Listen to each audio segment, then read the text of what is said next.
শুভ সকাল বন্ধুরা, কেমন আছো তোমরা সকলে? আশা করি সবাই অনেক ভালো আছো আর আমিও অনেকটা ভালো আছি। তো বন্ধুরা, আমার এই অ্যাডেপ্ট বধূ ভ্লগে তোমাদের সকলকে স্বাগতম। তো বন্ধুরা, তোমাদের কাছে আবার একটা ভিডিও নিয়ে চলে এসেছি। তো ভিডিওটা পুরোটা কিন্তু দেখতে হবে। আশা করছি ভিডিওটা তোমাদের ভালোই লাগবে। তো চলো বন্ধুরা, ভিডিওটা দেখতে থাকো আর সাথে থাকো। আর একটা কথা বলে দিই, যদি ভিডিও ভালো লেগে থাকে তাহলে অবশ্যই চ্যানেলটাকে সাবস্ক্রাইব করে দেবে আর ভিডিওটা একটা লাইক করে দিয়ে আমার পাশে থাকবে।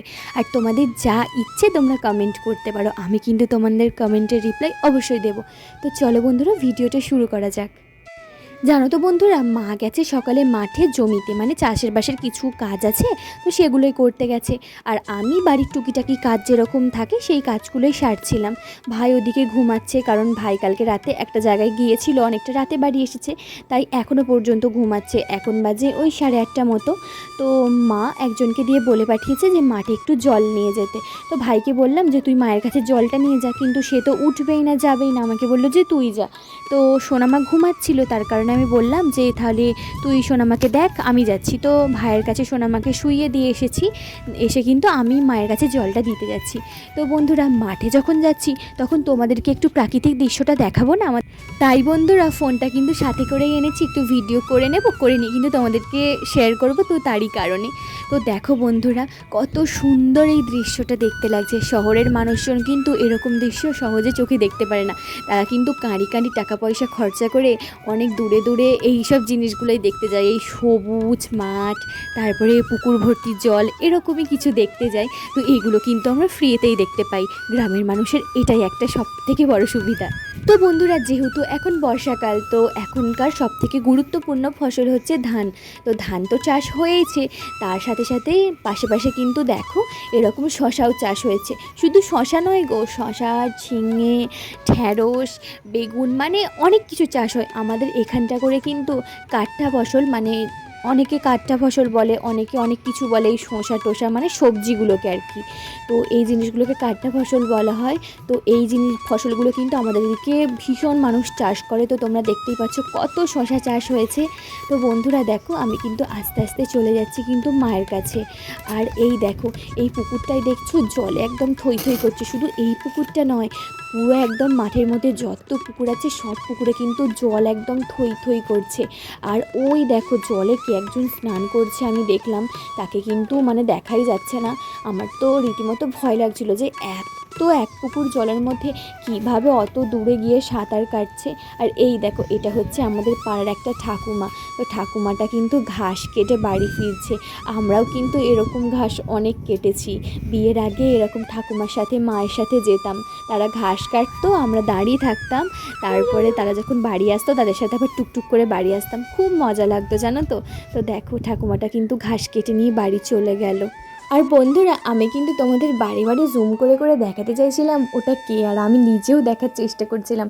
পুরো তো একদম ছোট্ট করে মাথাটা বোঝা যাচ্ছে, গোটা শরীরটা তো বোঝাই যাচ্ছে না, তার কারণে কিন্তু বুঝতে পারছিলাম না। তারপরে দেখতে পেলাম যে আমাদেরই পাড়ার একটা মানে জেঠু হয়, সে কিন্তু ওরকমভাবে পুকুরে সাঁতার কাটছে। ছোটোবেলা থেকেই দেখে আসছি এই জেঠুটা যত যাই হোক, পুকুরের জল শুকিয়ে গেলে একদম তলানিতে গিয়ে যদি পুকুরের জল ঠেকে, তো সেই তলানির জলেই কিন্তু এই জেঠুটা চান করে, সবসময় পুকুরেই স্নান করে। তো বন্ধুরা, পুরো একদম মাঠের মাঝখানে আমি চলে এসেছি। আরও অনেকটা ওদিকে যেতে হবে দূরের দিকে, কারণ আমাদের যে জমিটা, চাষের জমিটা, তো সেই জমিটা কিন্তু অনেকটা দূরের দিকে, মানে মাঠের অনেকটা মাঝের দিকে। তো তার কারণে কিন্তু দেখো, আমি হাঁটছি তো হেঁটেই যাচ্ছি, হাঁটছি তো হেঁটেই যাচ্ছি, পথ আর শেষ হয় না। অনেক রোদ, তো তার কারণে একটু প্রবলেম হচ্ছে, না হলে কিন্তু এই মাঠের মধ্যে হাঁটা একটা আলাদা রকমেরই শান্তি দেয়। তো বন্ধুরা, আমি যেরকমভাবে যাচ্ছি, মানে এদের জামা টামা একদম ছড়িয়ে ছিটিয়ে যাচ্ছি, আমাকে তো আগেই জোকে ধরবে। তো জামাটা আমি একটু গুটিয়ে নিই, তারপর আবার হাঁটবো। গ্রামের মেয়ে হলেও আমি জোককে পুরো একদম জমের মতো ভয় পাই। মানে জমকেও হয়তো অতটা ভয় পায় না যতটা জোককে ভয় পাই, কারণ জমে ধরলেও হয়তো ছেড়ে দিতে পারে, জোকগুলো মানে পায়ের মধ্যে ধরে গেলে একদম ছাড়তে চায় না। এই দেখো বন্ধুরা, মাঠের মাঝখানে কিন্তু অনেক জায়গাতেই এরকম ড্রেন করা আছে। আমরা তো এটাকে যাও না বলি গ্রাম বাংলার ভাষায়, তো এটাকে তো এমনিতে সবাই ড্রেন বলে। তো দেখো, এই ড্রেনের কিন্তু এপাশেও জমি আর ওপাশেও জমি, আর এই ড্রেনেতে মানে সাপ, জোঁক, ব্যাঙ, ইঁদুর কিছুরই অভাব নেই। মানে কি খুঁজবে তুমি, সব কিছুই পেয়ে যাবে। আর জানো তো, যখন বিয়ের আগে মাঠে আসতাম তখন দেখতাম এরকম আল দিয়ে হাঁটার সময়ও কিন্তু পায়ের মধ্যে জোঁক উঠে যেত। তো তার কারণেই আমি একটু দাঁড়িয়ে দেখছিলাম যে আমার পায়ে জোঁক ওঠে কি। আসলে এখন তো বৃষ্টিটা হয়নি, মানে আজকে সকাল থেকে বৃষ্টি হয়নি, তার কারণে কিন্তু মাটিটা ভিজে নেই, আর যার জন্য জোঁকগুলো বেরোচ্ছে না। যদি মাটি ভিজে থাকতো না, ঘাসগুলো ভিজে থাকতো, একদম কিন্তু উঠে যেত আমার পায়ের মধ্যে। আর এই যে জায়গাগুলো দেখছো, মানে যত রকম বিষাক্ত সাপ গ্রাম বাংলায় পাওয়া যায়, তো সমস্ত রকম বিষাক্ত সাপ তোমরা এখানে পেয়ে যাবে। আমাদের যারা চাষবাস করে গ্রামের মানুষরা, সেই সাপগুলোর হাত থেকে কিন্তু তারা অনেক কষ্টে বাঁচে, সবসময় ওদের ভয়ে কাটা হয়ে থাকে। তো ভগবানের কাছে প্রার্থনা করি সকল চাষিবাসীরা যেন ভালো থাকে, সুস্থ থাকে, কোনো বিপদে আপদে না পড়ে, কারণ এই চাষবাস করে কিন্তু তাদের রোজি রুটি চলে। তো দেখো বন্ধুরা, মাঠের কতটা মাঝখানে চলে এসেছি, তারপরে হচ্ছে আমাদের জমি। এই যে দেখো, আমাদের জমি পুরো একদম জলের মধ্যে ডুবে গেছে। আর আমার মা সেই সকালবেলা মাঠে এসেছে, ওই যে জলটাকে ছেঁচে ছেঁচে বার করছে, দেখেছো? ওইখানে একটা বালতি আছে ছোট, তো সেই বালতির সাহায্যে এত বড় জমিটা তোমরা দেখতে পাচ্ছ, এই এত বড় জমিটার কিন্তু এই সমস্ত জল ওই মানুষটা, মানে আমার মা একা ছেঁচে ছেঁচে বার করছে। আমরা হলে পারবো বলো তো? পারবোই না, কোনো মতেই না।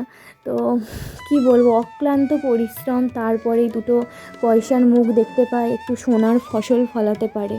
আর একটা কথা কি জানো তো বন্ধুরা, একটা জিনিস ভাবার বিষয়, আমরা অনেক মানুষ আছি দেখবে, যে কোনো জিনিসে যদি একবার পয়সা ঢেলে দিই, যে কোনো কাজের মধ্যে একবার পয়সা ঢেলে দিয়ে সেখান থেকে যখন দেখছি পয়সাটা উঠে আসছে না, টাকাটা, বা আমরা কোনো লাভ পাচ্ছি না, আমাদের লস হয়ে যাচ্ছে, তখন কিন্তু আমরা সেখানে পা বাড়াই না, সেই জায়গায় আর পা বাড়াই না। অনেক মানুষই আছে, কিন্তু এই যে চাষিরা, এদের কিন্তু ধৈর্য শক্তিটা একটু বেশি।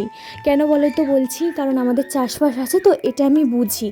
এই যে চাষ করতে গেলে কিন্তু সব থেকে প্রথমে নিজেদের ঘর থেকে দিতে হয়, মানে টাকা দিতে হয়, টাকাটা জমির মধ্যে ঢালতে হয়, সার, ওষুধ, গাছের দানা, মানে যাবতীয় যা কিছু লাগে সমস্ত কিছু নিজেদের ঘর থেকে টাকা দিয়ে কিনে জমির মধ্যে দিয়ে সেগুলোকে চাষটা শুরু করতে হয়। তো তারপরে চাষটা আদেও তাদের হবে কি নষ্ট হয়ে যাবে সেটার কিন্তু কোনো গ্যারেন্টি নেই। ঝড় বৃষ্টি যে কোনো কিছুর জন্য কিন্তু চাষটা হঠাৎ করেই নষ্ট হয়ে যেতে পারে। আর নষ্ট হয়ে গেল মানে তারা যে পরিশ্রমটা করলো, অক্লান্ত পরিশ্রম, সেই পরিশ্রমটাও কোনো দাম পেলো না। আর প্রথমে যে টাকাটা তারা ঢাললো জমির মধ্যে, সেই টাকাটাও আর উঠে এলো না। তো কত দিক দিয়ে লসটা খাচ্ছে বুঝতে পারছো। কিন্তু তারপরেও তারা হাল ছাড়ে না, মানে সিজনের পর সিজন, যেই সিজনে যেটা চাষ হয় সেটাই কিন্তু তারা করতে থাকে। তো এদের মানে ধৈর্য ক্ষমতা আলাদা লেভেলেরই বন্ধুরা। তো আমরা অনেকেই এটা পারবো না। আর এর কারণেই বলছি, যারা চাষিবাসীটাকে, মানে চাষি শব্দটা শুনলেই অনেকটা নিম্নমানের মানুষ মনে করো চাষিদেরকে, তো তাদের উদ্দেশ্যে একটা কথাই বলতে চাই, যদি চাষিরা এরকম অক্লান্ত পরিশ্রম না করে এরকমভাবে যদি না চাষবাস করতো, তাহলে গোটা বিশ্বের লোক কী খেয়ে বাঁচতো বলো? চাষিদের জন্যই, মানে এক সাইড থেকে দেখলে চাষিদের জন্যই হয়তো আমরা বেঁচে আছি, কোনো না কোনো জায়গা থেকে দেখলে। তো বন্ধুরা, মাকে জল চা সমস্ত কিছু দিয়ে দিলাম, আর মা ওদিকটাই আলের দিকে উঠে পড়লো সেগুলো খাবে বলে। তো তারপরে আমিও গুটি গুটি পায়ে কিন্তু বাড়ির দিকে রওনা দিয়েছি।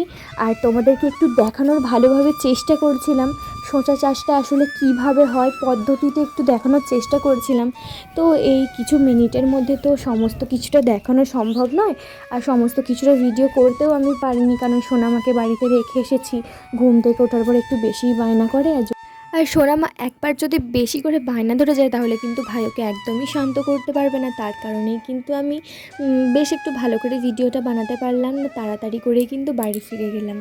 তোমরা অনেকেই আশা করি শসা গাছ দেখেছো বা জানো, বা তোমাদের অনেকের মধ্যেই হয়তো শসা এরকম চাষ করো, সেরকমও আছো।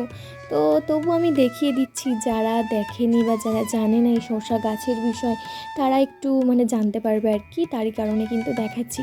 তো দেখো, এই যে শসা গাছগুলো দেখতে পাচ্ছ, দেখেছো কীরকম, এই যে ষোলোগুলো আছে, মানে এই বাঁশ যে চালাগুলো আছে, বাঁশের চালাগুলো, এগুলোর মাধ্যমেই কিন্তু শসা গাছগুলো বড় হবে। মানে শসা গাছ তো লতানো জাতের হয়, ওই লতিয়ে লতিয়ে একদম ঘুরিয়ে পেঁচিয়ে ওটার মধ্যে দিয়ে উঠে যাবে, উঠে গিয়ে মানে ওপরে একটা মাচা মতো করে দেওয়া হবে।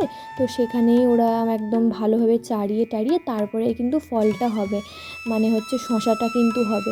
আর দেখো পুরো মাঠে একদম শশা গাছে পুরো একদম ভরে গেছে। আসলে জানো তো বন্ধুরা, আমাদের এখানে না শীত গ্রীষ্ম বর্ষা 3টে সিজনেই কিন্তু একদম শশা হয়। তো বন্ধুরা, এবার আমি কিন্তু বাড়ি যাচ্ছি, তোমাদেরকে একটু শশা গাছগুলো দেখিয়েই যাচ্ছি। তো দেখো পুরো মাঠটা একটু ভালোভাবে তোমাদেরকে দেখাচ্ছি। আচ্ছা, তোমাদের কাদের বাড়ির আশেপাশে এরকম মাঠ আছে, জমি আছে, পুকুর আছে, সেটা আমাকে অবশ্যই কমেন্ট করে জানাবে। আর তোমাদের কাদের এরকম খোলামেলা পরিবেশ পছন্দ, সেটাও আমাকে অবশ্যই কমেন্ট করে জানাবে। আমার না দুটোই পছন্দ, মানে খোলামেলা পরিবেশও পছন্দ, আবার আমার শ্বশুরবাড়ি সেখানে যেরকম পরিবেশ আর কি, এরকম খোলামেলা নয়, সেটাও পছন্দ। আসলে কি বলো তো, সব জায়গাতেই মানে সমস্ত জায়গাতেই কিন্তু একটা একটা করে সুবিধা আছে। এই যে যেমন খোলামেলা জায়গা বলছে, এই যে মাঠ ঘাট এসব আছে, যে এখানেও একটা সুবিধা আছে, আবার একদিক থেকে দেখতে গেলে অসুবিধাও আছে। আবার শহরের দিকে দেখতে গেলে একদিক থেকে সুবিধা আছে, একদিক থেকে আবার অসুবিধা আছে। তো সব সুযোগ সুবিধা কিন্তু সব জায়গায় পাওয়া যায় না, সেই দিক দিয়ে দেখতে গেলে কিন্তু দু জায়গায় ভালো, মানে শহরও ভালো গ্রামও ভালো। আর এই দেখো বন্ধুরা, এই যে হচ্ছে মিনি, এটা থেকে কিন্তু সব জমিতে জল যায়। আর ওই দেখো ওখানে একজন কিন্তু হচ্ছে শসা জমিতে ওষুধ দিচ্ছে, সেটা তোমাদের ভালো করে দেখাতে পারলাম না কারণ অনেকটাই দূরে আছে। তো দেখো এই দৃশ্যটা দেখতে কতটা সুন্দর লাগছে। তো আমি এবার বাড়ির দিকে আস্তে আস্তে চলে যাচ্ছি, আর দেখো বাড়ি থেকে কতটা দূরে চলে এসেছি, এবার হয়তো তোমরা বুঝতে পারছো। আর আজকে কিন্তু মাঠে অনেকটা হাওয়া দিচ্ছিল, আর সেই জন্য দেখো ধান গাছগুলো একদম এদিক ওদিক দুলছে। আর ধান গাছটা এখন অনেকটাই ছোট, আর 1 মাস মতো পরে কিন্তু ধানগুলো একদম বড় হয়ে। তো বন্ধুরা, চাষিবাসি মানে একটা খুবই, অনেক মানুষের কাছে একটা খুবই ছোট শব্দ, বা মনে করে তাদেরকে, চাষিবাসীদের মনে করা হয় অনেক ছোট, নিম্ন মানে মানের মানুষ মনে করা হয়, নিম্ন মানের মানুষ। কিন্তু আমার এটা কখনোই মনে হয় না, কারণ আমি এখানে জন্ম নিয়েছি, এখানে বড় হয়েছি। তো চাষি মানে আমার কাছে অনেক বড় একটা ব্যাপার। মানে চাষিরা না চাষ করলে আমরা গোটা দেশের লোক, গোটা বিশ্বের লোক কিন্তু কিছুই খেতে দিতে পারবো না, না খেয়ে কিন্তু মারা যাব।